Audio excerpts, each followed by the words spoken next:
పల్నాడు జిల్లా జూలకల్లులో సత్తెనపల్లి డీఎస్పీ హనుమంతరావు ఆధ్వర్యంలో పోలీసులు కార్డన్ సెర్చ్ నిర్వహించారు.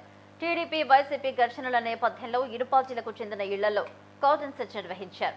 వైసీపీ నాయకుల ఇళ్లలో భారీగా మారణాదాయాలు బయటపడ్డాయని పోలీసులు తెలిపారు. ఈ నేపథ్యంలో సరైన ధృవపత్రాలు లేని 30 బైకులు, భారీగా మారణాయుధాలు పోలీసులు స్వాధీనం చేసుకున్నారు.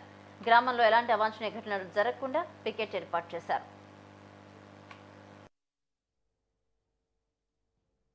ఈరోజు మా పల్నాడు జిల్లా ఎస్పీ గారి ఆదేశానుసారం గురజాల సబ్ డివిజన్ పరిధిలోని పిడుగురాళ్ల పోలీస్ స్టేషన్ పరిధిలో ఉన్నటువంటి జూలకల్ అనేటువంటి ఈ గ్రామంలో ఈరోజు ఈ కార్డన్ సెర్చ్ ఆపరేషన్ చేయడం జరిగింది. మార్నింగ్ 5 to ఇప్పటి వరకు జరిగింది.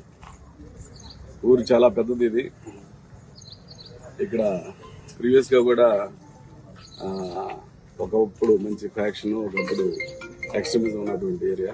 ఈ రోజు మొత్తం వెరిఫై చేస్తే మొత్తం 100 మంది పార్టిసిపేట్ చేశారు. మా సబ్ డివిజన్ అంతా, సబ్ డివిజన్ లో ఆఫీసర్లు మొత్తం కలిపి పార్టిసిపేట్ చేసి ప్రతి ఇల్లు సెర్చ్ చేస్తే సుమారు వెహికల్స్ వెనుకున్నటువంటి వెహికల్స్ దాదాపు ఒక 30 వెహికల్స్ వరకు ఎలాంటి రికార్డ్స్ లేకుండా ఇల్లీగల్ గా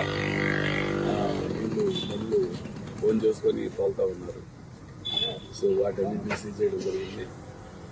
అదేవిధంగా కొంతమంది ఇళ్లలో ఇలాంటి కత్తులు సుమారు ఒక 15-20 ఉన్నాయి. అలాగే గడపార్లు అంటే ఈ గొడ్డలు అంటే ఈ గంటలుగా రైతులు వాడుకునేవి ఈ ఇళ్లలో ఉంటాయి. అయితే అయినా కానీ ఆ ఇళ్లలో ఉండవలన డేంజర్ అనే ఉద్దేశంతో అవన్నీ సీజ్ చేయడం జరిగింది. ఇప్పుడు డేంజర్ కాబట్టి ఏం లేదు, వాళ్ళు ఆవేశపడి టక్కన ఇంట్లో ఉన్న గొడవలు తీసుకెళ్ళి ఏదో చేస్తూ ఉంటారు. కాబట్టి వాటన్నింటినీ కూడా సీజ్ చేసి ఈరోజు ఈ ఊర్లో ఉన్నటువంటి రైతులందరికీ కూడా ఒక అవేర్నెస్ మీటింగ్ లా కూడా పెట్టడం జరిగింది. వాళ్ళకి చెప్పడం జరుగుతూ ఉంది. అది మంచి పద్ధతి కాదు. ఈ కల్చర్ మానుకొని మళ్ళీ